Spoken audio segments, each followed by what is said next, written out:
why don't you introduce yourself and take it away?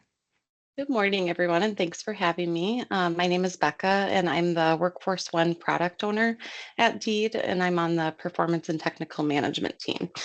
So, as the product owner, I act as the liaison between the program staff and other stakeholders, and the IT team who actually does the coding in Workforce One and makes all the changes.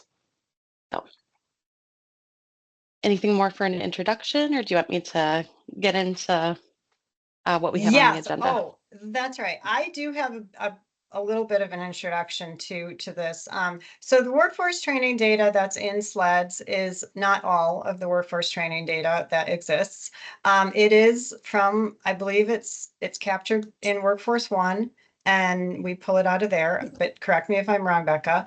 And it does operate under special rules in SLEDS that we probably have to put some language together for the master DSA. Nora, I'm looking at you.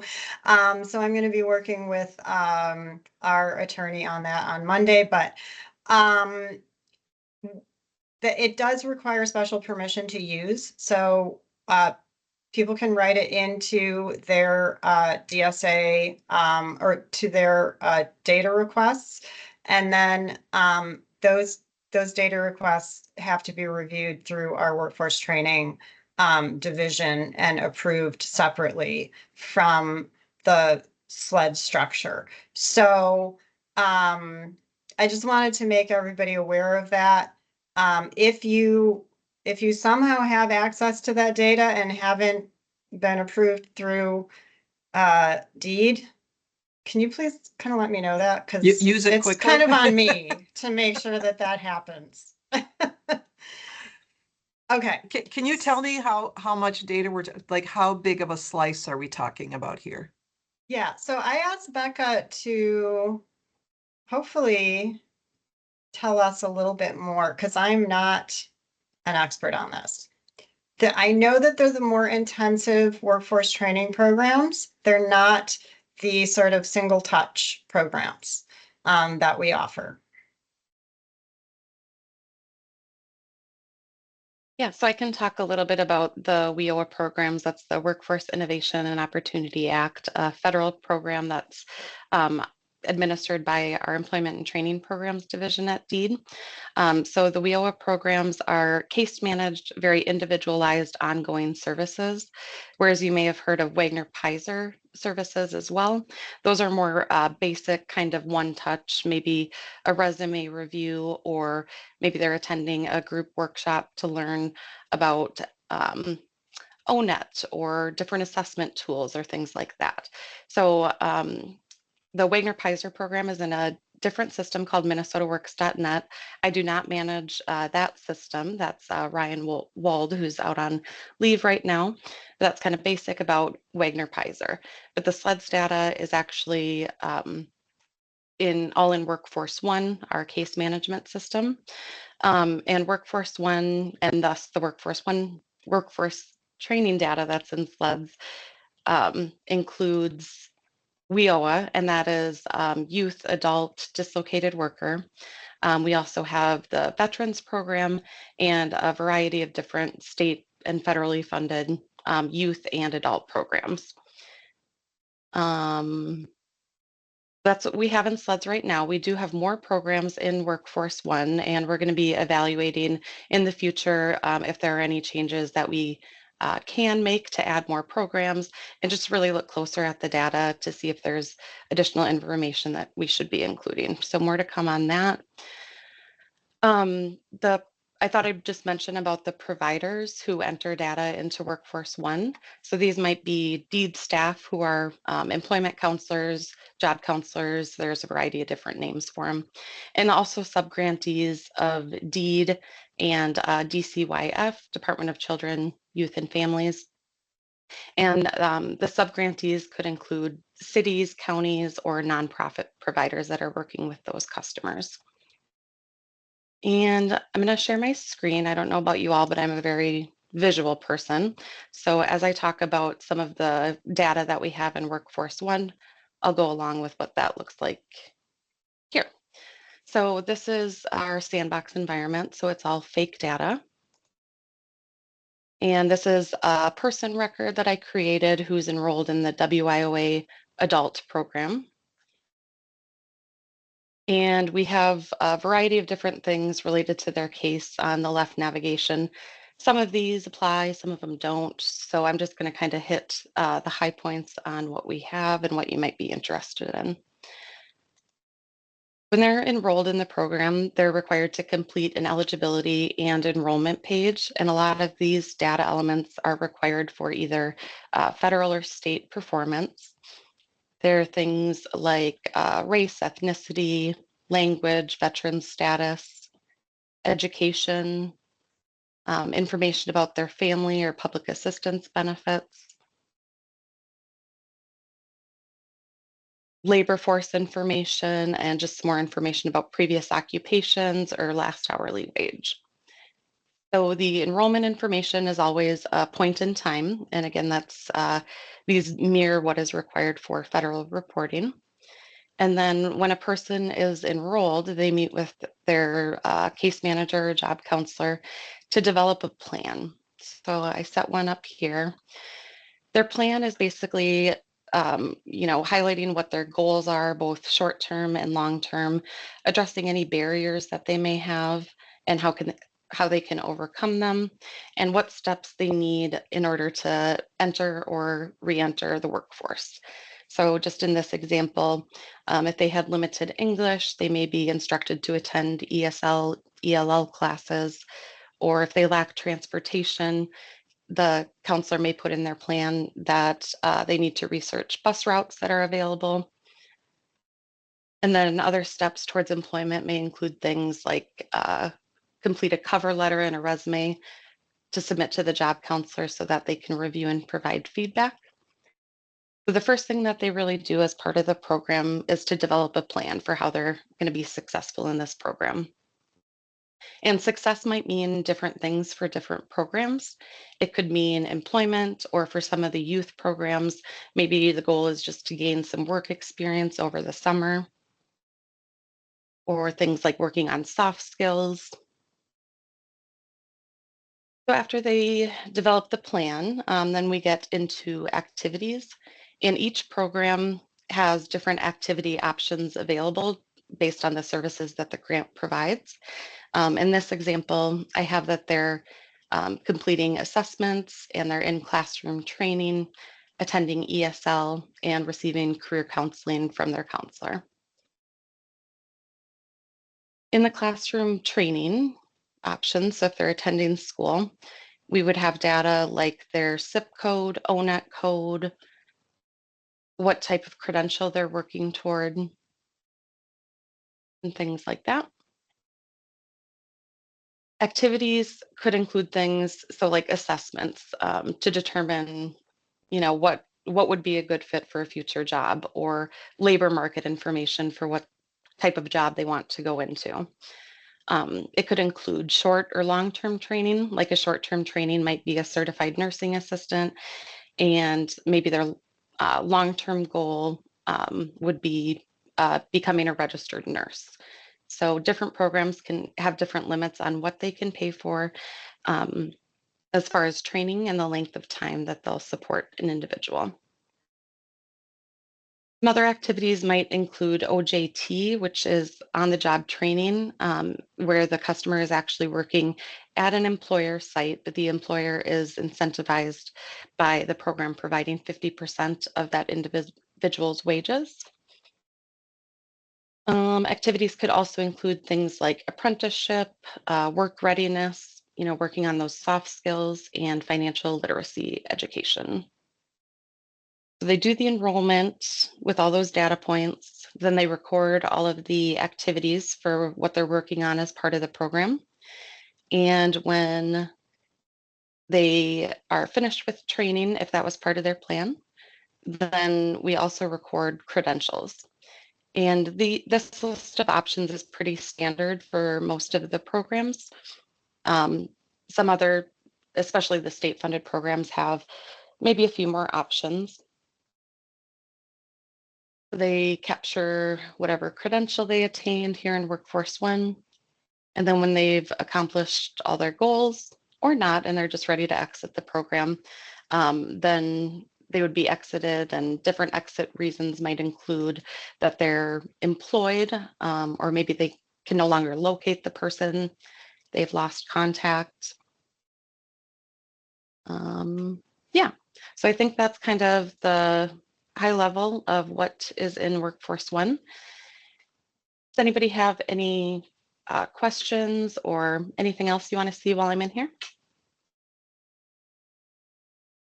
So just to confirm, this is not publicly available. This is only for those counselors or those employed by deed or subcontracted by deed. Exactly, NDCO good question. NDCOIF. Yeah, thank you. Yep. We do have an app that customers can use, that basically they can send a message or a document to their counselor. So the customer's on their phone, sends a picture of a document, and then it comes through Workforce One, but only people who are authorized to access Workforce One can do so.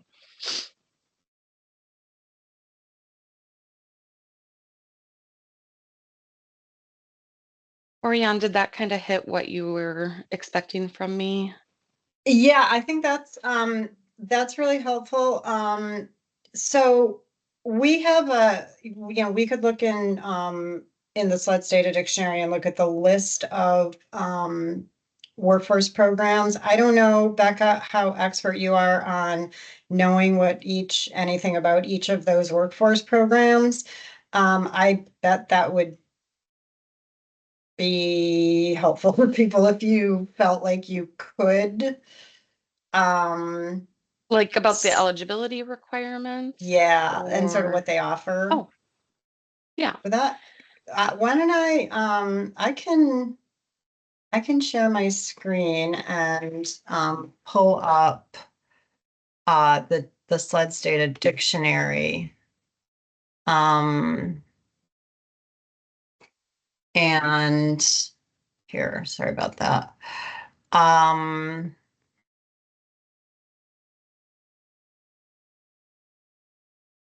And then we can look at the workforce training programs that are in.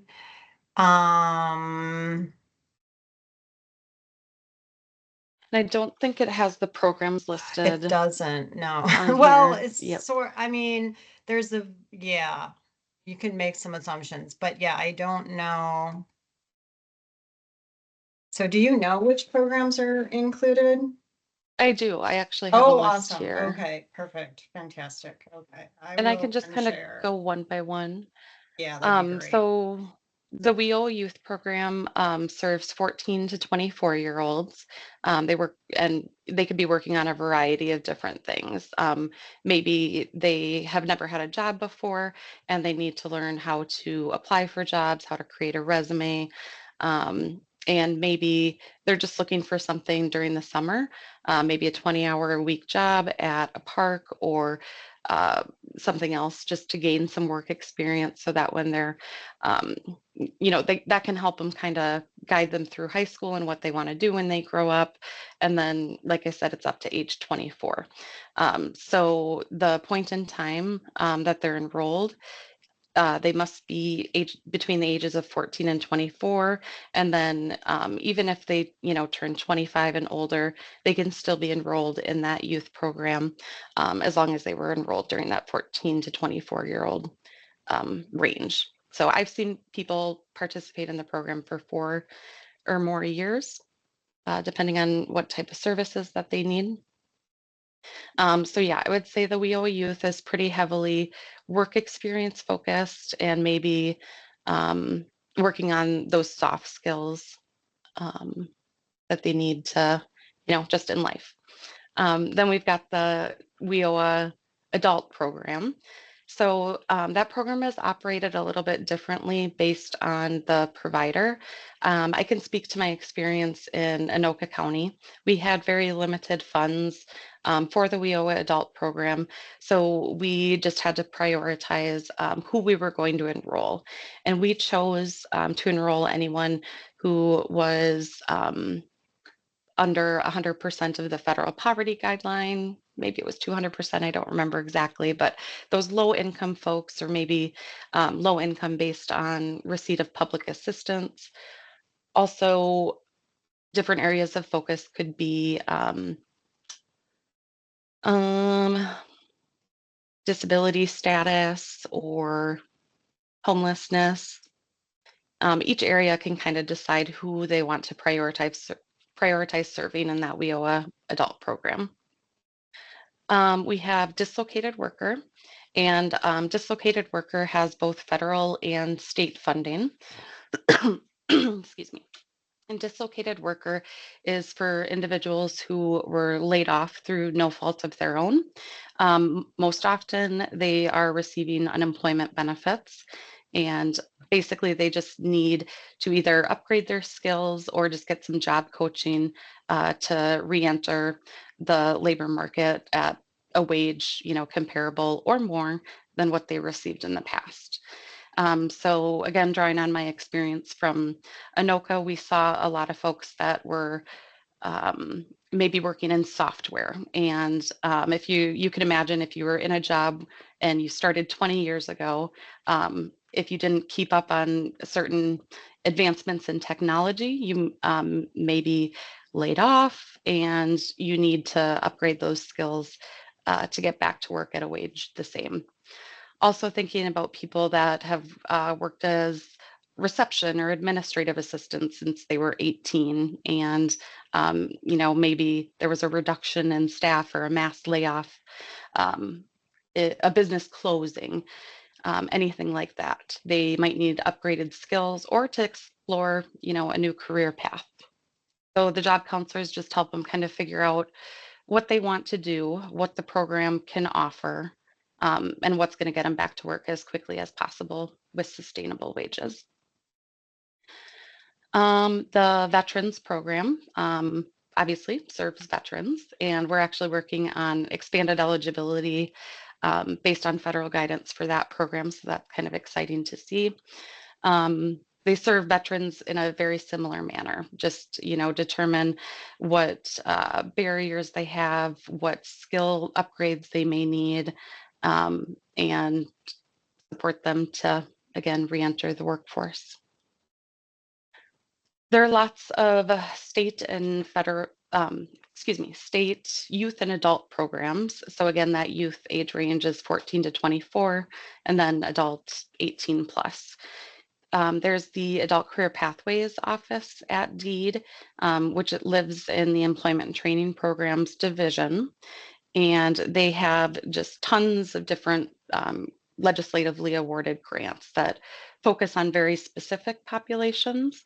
And it may,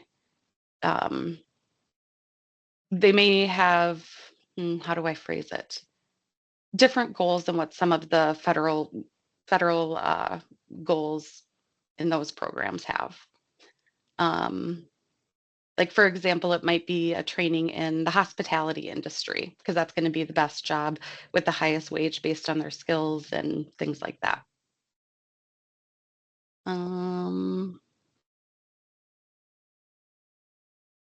What was the first program mentioned for youth ages 14 and 24? So there are actually a couple different programs. There's the WIOA youth program that I mentioned earlier, and the state funded program that I just mentioned is MYP, Minnesota Youth Program.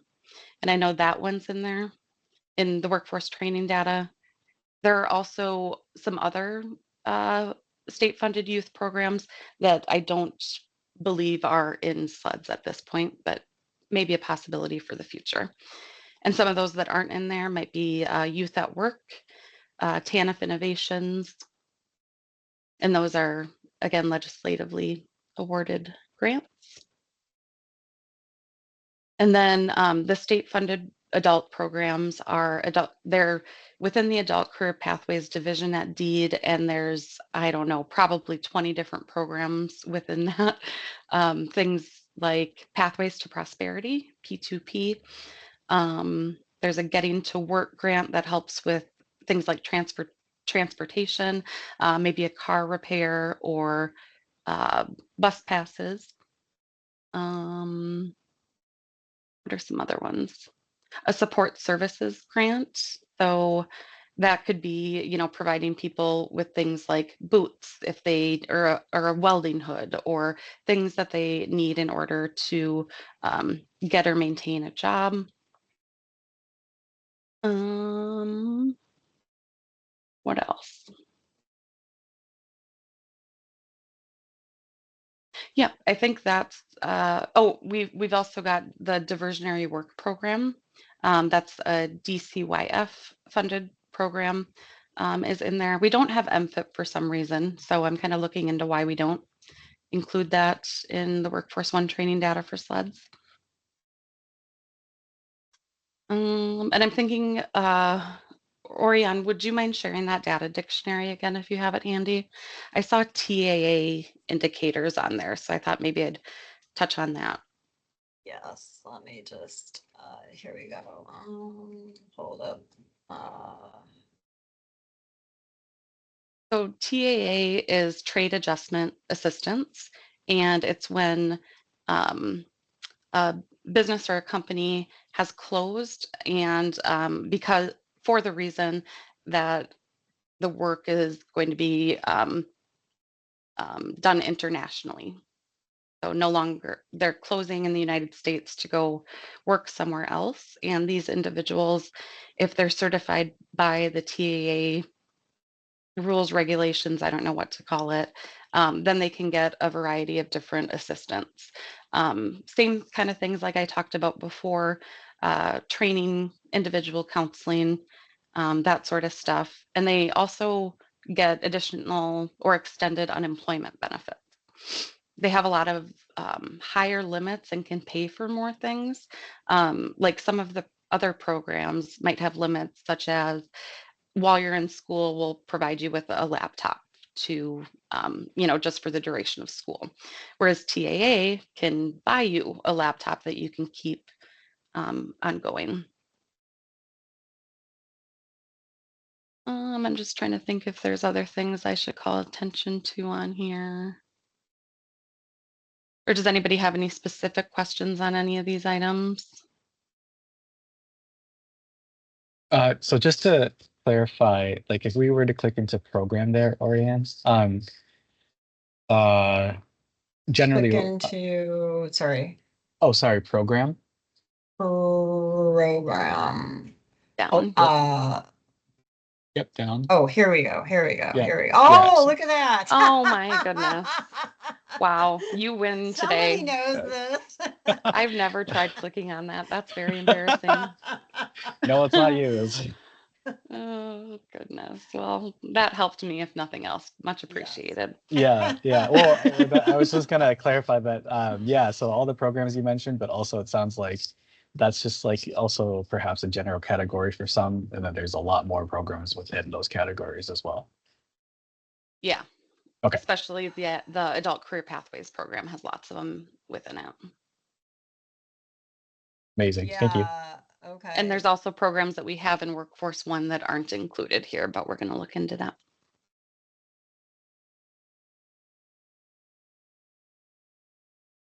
I found this super helpful. I'm not sure if there's follow-up that people like maybe. Well, how about show of hands? How many people right now think they do have access to this data or want access to this data?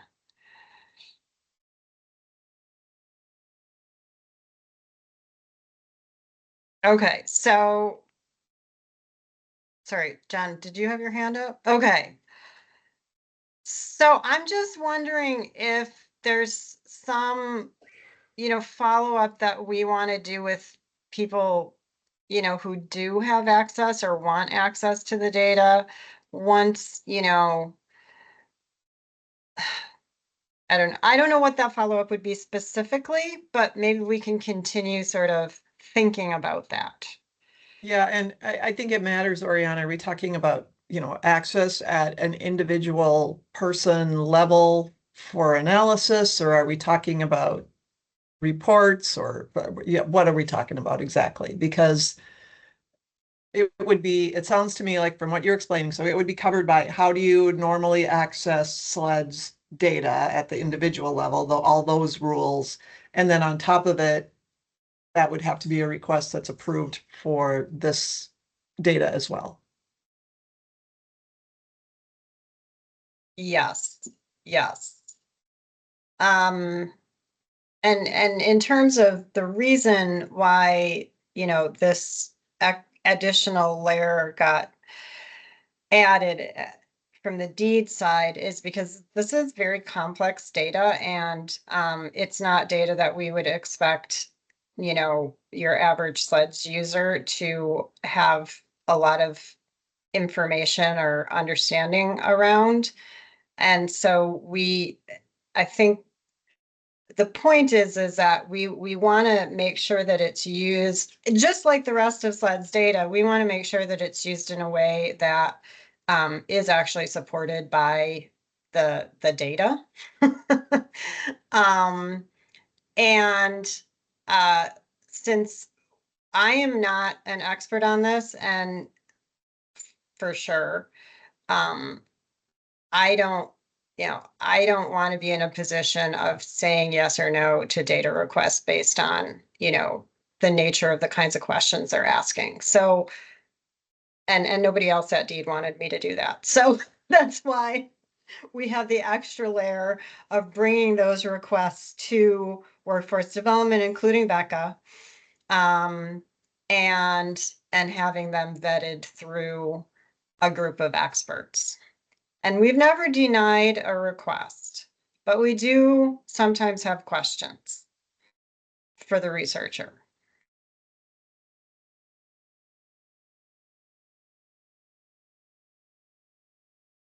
I think this is more of just related to Shandell and I as the pathways analysts across the board using SLEDS.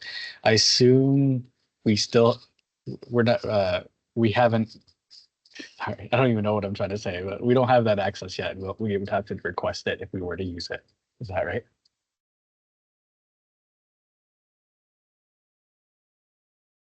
Yeah, so you don't have access to this data, or you don't have you have access to some data in SLEDS.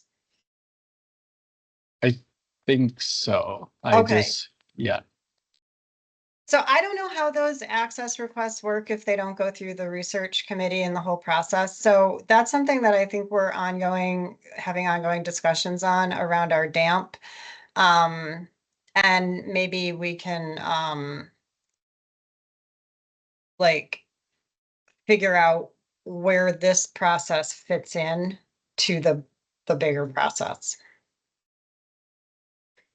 Oh, I see. Eric was going to raise his hand that he was interested. Okay, cool. So, yeah. Sorry, Yeah, you just I said think raise your we can hand if you figure. have access, and then you said raise your hand if you want it, and I was like, which? And then I realized Yeah. I don't even want it, so never mind. Okay. Got it. Got it. Got it. Okay. Well, I think, let's see, what did we have on the agenda? I had, okay. Yeah, what is Workforce One? What programs does it cover? What workforce training programs are in SLEDS? Okay, that's everything.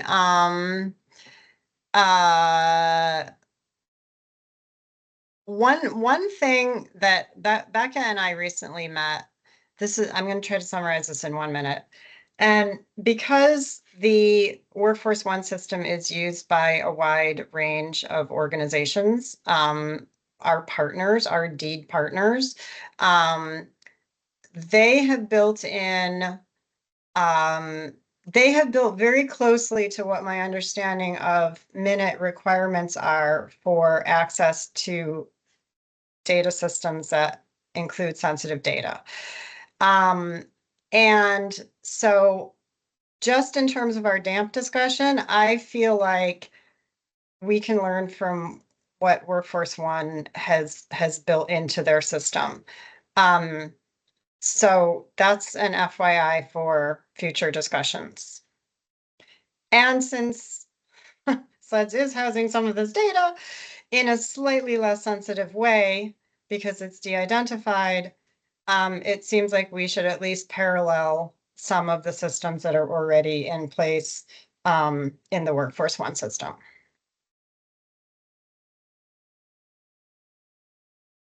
Okay, so we're going to jump back to the other meeting link that we were on this morning, or prior to this meeting. And that's going to be, the next session is like, I scheduled a whole hour for a conversation with the regional analyst. That was more, now they have some stuff to present that would be of use to everybody, but that was more for people working on the SLDS grant and thinking about how, like Eric, how they're going to be working with regional analysts. So I thought like the last half hour could be more of a conversation about, where do you guys want to go with that work, and how can the regional analysts, where are the regional analysts going to be slotted into that? So we can get off this. Thank you so much, Becca. Really Thank you. appreciate this overview. Absolutely. Have a good rest of your training. Bye.